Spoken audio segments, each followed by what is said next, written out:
Honourable minister Shri Jyotiraditya Scindia ji. Shri Jyotiraditya Scindia ji. धन्यवाद सभापति महोदय।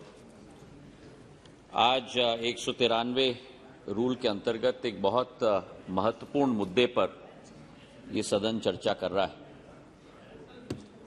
और ये मुद्दा एक संवेदनशीलता का मुद्दा है।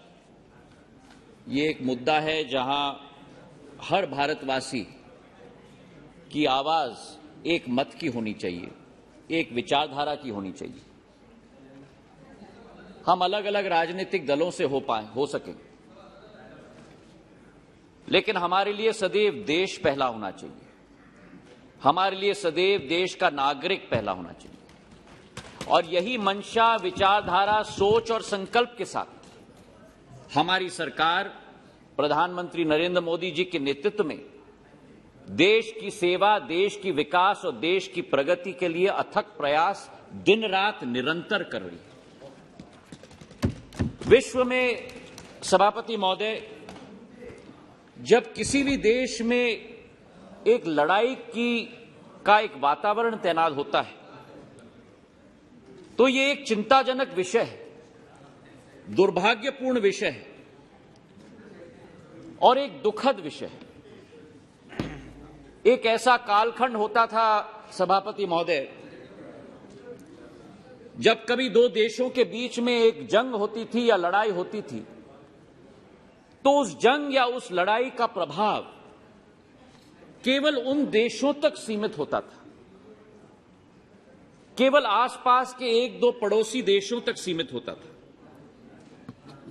लेकिन आज विश्व बदल चुका है। जब हम एक इंटरकनेक्टेड वर्ल्ड में अपना जीवन यापन कर रहे हैं, जब हम एक विश्व के नागरिक के रूप में अपना जीवन यापन कर रहे हैं, तो कोई भी घटना अगर एक देश में होती है तो उसका प्रभाव विश्व स्तर पर उत्पन्न हो जाता है। उदाहरण के तौर पर सभापति महोदय, जब एक छोटा सा पत्थर भी हम एक नदी में फेंकें तो उसका जो रिपल इफेक्ट होता है, उसी तरह आज एक इंटरकनेक्टेड वर्ल्ड में घटना कहीं भी घटे लेकिन उसका इफेक्ट विश्व के हर देश पर प्रभाव पड़ता है। और मैं मानता हूं कि सरकार की जिम्मेदारी, सरकार जिसकी भी हो, लेकिन उस सरकार की जिम्मेदारी हमारे देश के 135 करोड़ जनता के प्रति, और यह अतिशयोक्ति नहीं होगी अगर मैं कहूं सभापति महोदय कि 135 करोड़ जनता के प्रति के अलावा विश्व में 110 देशों में बसे हुए हमारे 1.5 करोड़ प्रवासी भारतीयों के प्रति भी, और उसी के साथ साथ भारत का कोई भी नागरिक अगर किसी भी देश में अध्ययन के लिए, व्यवसाय के लिए, समाज सेवा के लिए वहां उपस्थित हो तो उस व्यक्ति के प्रति भी भारत सरकार की भूमिका और जिम्मेदारी जरूर होनी चाहिए। और वही भावना इस सरकार की। जब ये युद्ध शुरू हुआ सभापति महोदय, हमने बहुत टीका टिप्पणी सुनी। एडवाइजरीज क्यों नहीं इशू हुए, देर में इशू हुए। मैं सभापति पर आपके द्वारा रखना चाहता हूं कि भारत उस अग्रिम देशों में है जो पहली एडवाइजरी विश्व में इशू की गई वो भारत के द्वारा 15 फरवरी, 18 फरवरी, 20 फरवरी और 21 फरवरी, एक एडवाइजरी नहीं लेकिन 4 एडवाइजरी इशू की गई। और प्रधानमंत्री जी ने कमान संभाला भारत के प्रथम नागरिक के रूप में, भारत के प्रधान सेवक के रूप में, केवल प्रधानमंत्री के रूप में नहीं लेकिन भारत के एक एक नागरिक के रक्षक के रूप में वो कमान संभाला सभापति महोदय। और सुबह शाम मीटिंग की गई।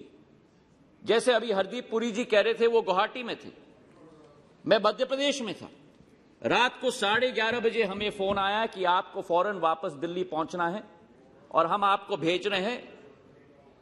रोमेनिया और मोल्डोवा जयशंकर जी ने जिम्मेदारी मुझे दी थी और हमें कहा गया था प्रधानमंत्री जी के द्वारा कि आप वापस आओगे तो केवल तब आओगे जब आखिरी फ्लाइट उस देश से निकलेगी हमारे नागरिकों के साथ।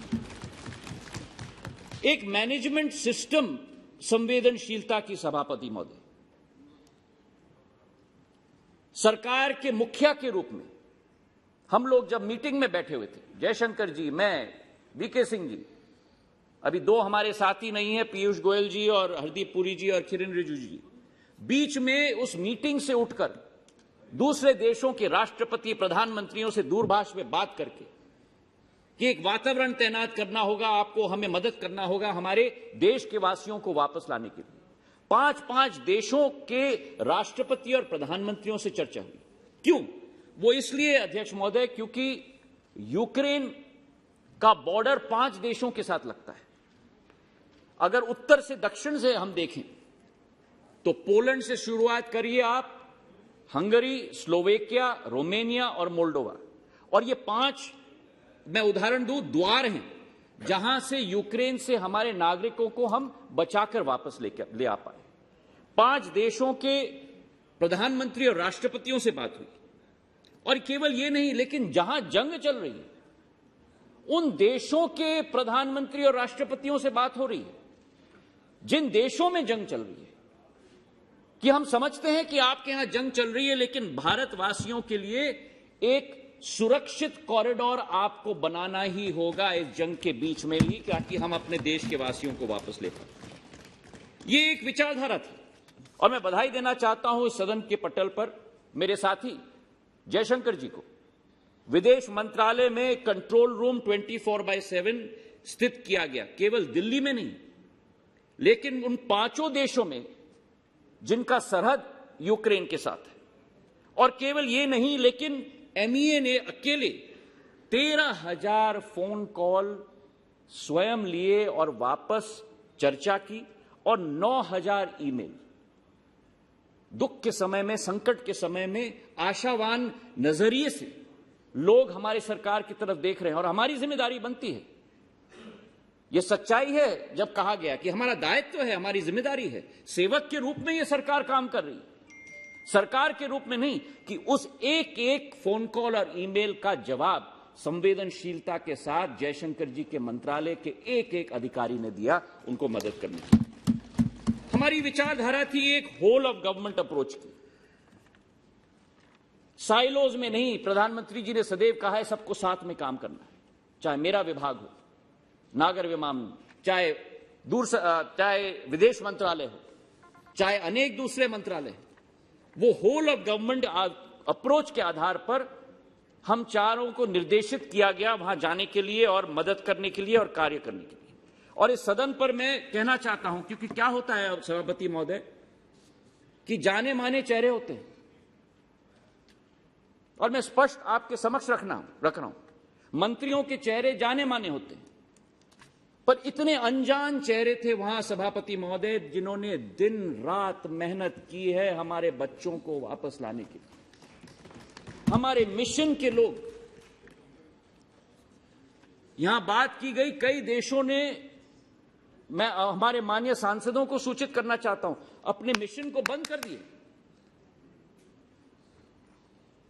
वापस चले गए उस देश से।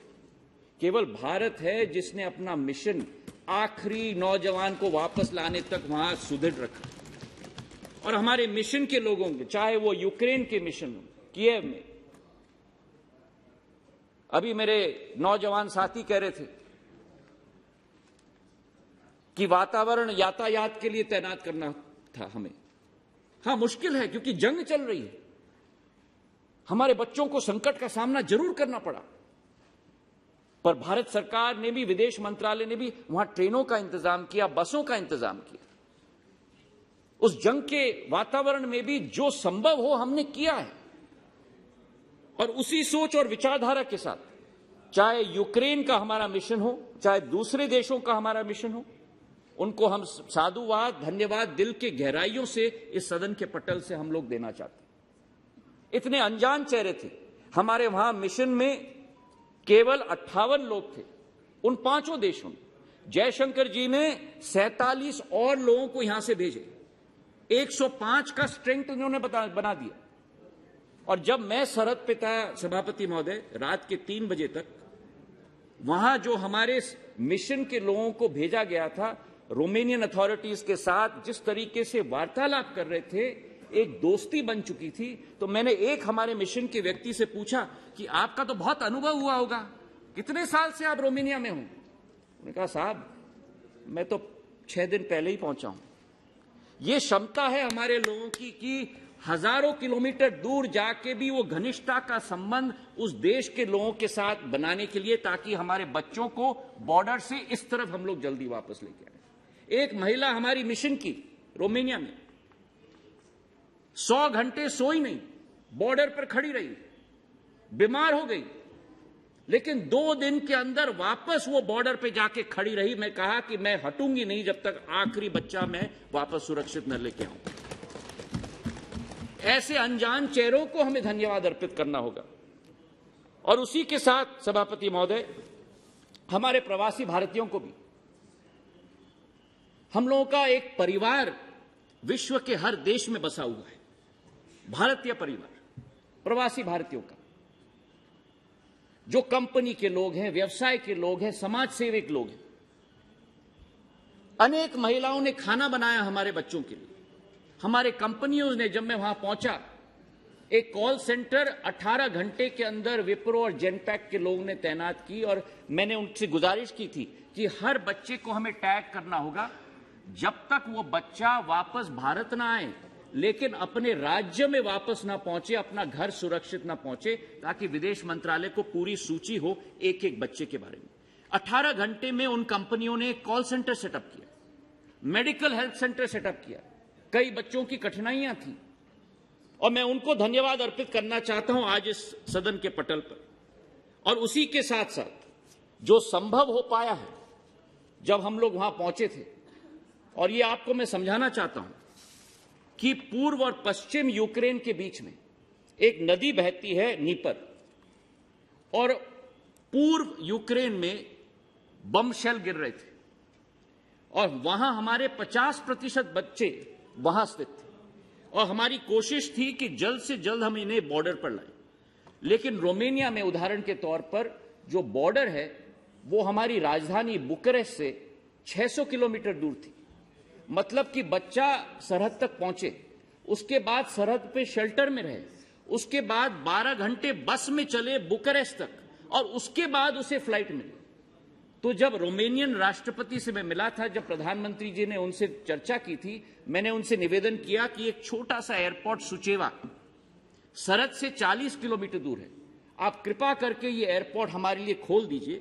हमारे भारत के विमान, छोटे विमान को हम यहां लेके आएंगे, ताकि बच्चों को हम वहां से ही सीधा इवैक्यूएट करें। और आज इस सदन से मैं उन रोमेनियन हमारे राष्ट्रपति और सभी अधिकारियों को मैं धन्यवाद अर्पित करना चाहता हूं। डोमेस्टिक एयरपोर्ट उन्होंने खोला हमारे प्लेन्स के लिए, और 2000 बच्चों को हमने सीधा सरहद से इवैक्यूएट किया। और ये इसलिए संभव हुआ क्योंकि प्रधानमंत्री जी ने स्वयं राष्ट्रपति जी से बात की। जब हम गए उनसे मिलने के लिए, उन्होंने कहा कि आपके प्रधानमंत्री जी ने जो संवेदनशीलता दिखाई है, कोई और सरकार ने नहीं किया है जो आपके भारत सरकार ने किया है। और हमारे द्वार आप लोगों के लिए सदैव खुले हैं, जो भी संभव मदद की जरूरत है वो हम आपको जरूर दिलवाएंगे। आज इस सभा पटल पर सभापति महोदय, मैं हमारे सभी एयरलाइंस को भी धन्यवाद देना चाहता हूं। कम समय में सभी का व्यवसाय होता है, सभी का बिजनेस होता है।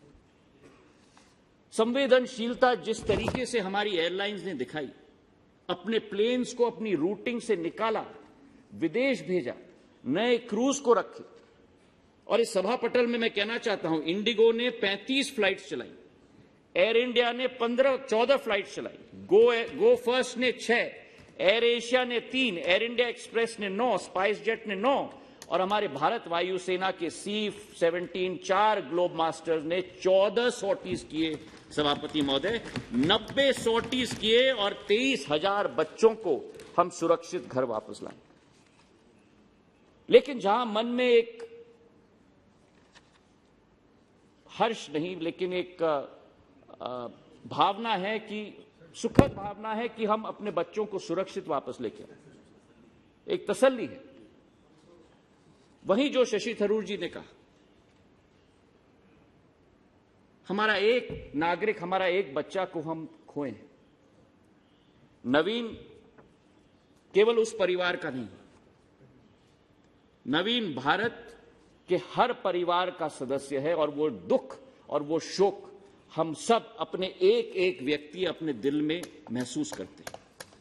एक नौजवान क्षमतावान शिक्षा ग्रहण करने के लिए कोई देश में जाए और अपना जान गंवा दे, इससे ज्यादा दुखद बात नहीं हो सकती सभापति महोदय। जहां एक नवीन को हम खोए हैं, वहां एक हरजोत सिंह, 5 गोली लगी उसे, 3 पांव में 2 छाती में, यूक्रेन के अस्पताल में वो स्थित था और हमारी मंशा थी, हमारा लक्ष्य था कि उसे भी वापस सुरक्षित लाना होगा। और आज मेरे साथी वीके सिंह जी इस सदन में बैठे हुए हैं, मैं दिल के गहराइयों से उनको भी बधाई और धन्यवाद और साधुवाद देना चाहता हूं। वो स्वयं हरजोत को वापस लेके आए और वापस अकेले नहीं लेके आए, एक डॉक्टर को भी साथ में लेके आए और जब तक हरजोत को दिल्ली के अस्पताल में वहां भर्ती नहीं किया तब तक वीके सिंह जी ने उसका साथ नहीं छोड़ा। ये एक सेवा भाव की भावना है सभापति महोदय।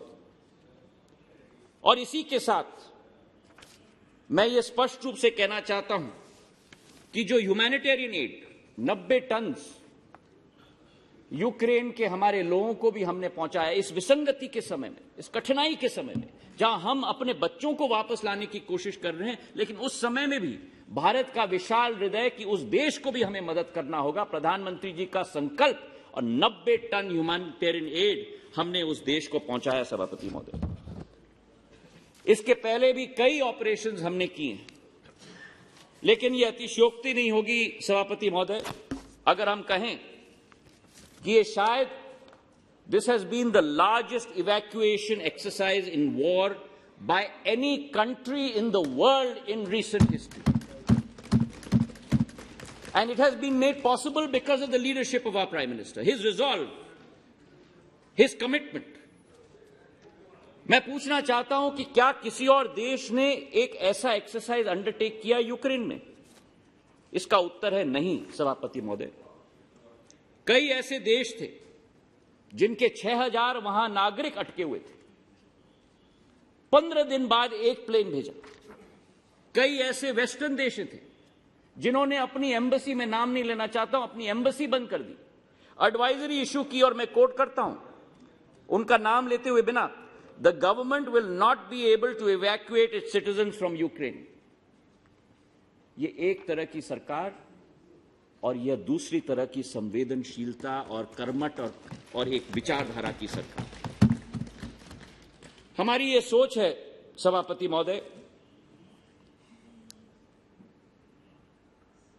कि हम केवल भारतीय नागरिक नहीं लेकिन विश्व के नागरिक की हिफाजत और सुरक्षा में अपना विश्वास रखते हैं। वासुदेव कुटुंबक कई मेरे दोस्तों ने, मेरे भाइयों ने वर्णन किया। हां, ये हमारी सिद्धांत है, हमारी संस्कृति है, हमारा भाव है, पर ये वासुदेव कुटुंबक इस एक्सरसाइज में भी हमने देखा है, जब भारत ने केवल 23,000 अपने नागरिकों को वापस हम नहीं लेके आए, लेकिन 150 18 दूसरे देशों को भी के नागरिक हम वापस लेके आए। मुझे इस बात का थोड़ा दुख है सभापति महोदय कि कुछ लोग चुनौती में भी राजनीति देखते हैं, और मैं सदन में हाथ जोड़कर निवेदन करना चाहता हूं कि ऐसे संवेदनशील वातावरण में, ऐसे चुनौतीपूर्ण वातावरण में हमें एक साथ मिलकर पहले अपने दल, अपनी राजनीति के बारे में नहीं, लेकिन पहले हमें अपने देश और भारत माता के बारे में सोचना चाहिए। हमारी पार्टी की सोच सदैव है नेशन फर्स्ट, और वही इस एक्सरसाइज में प्रचलित हुई है। भारत की आवाज एक संयम एवं तार्किकता की आवाज है, और प्रधानमंत्री जी के नेतृत्व में भारत विश्व पटल पर एक उगता हुआ सूरज के रूप में उजागर होगा, इसका हमें पूरा विश्वास है। बहुत बहुत धन्यवाद।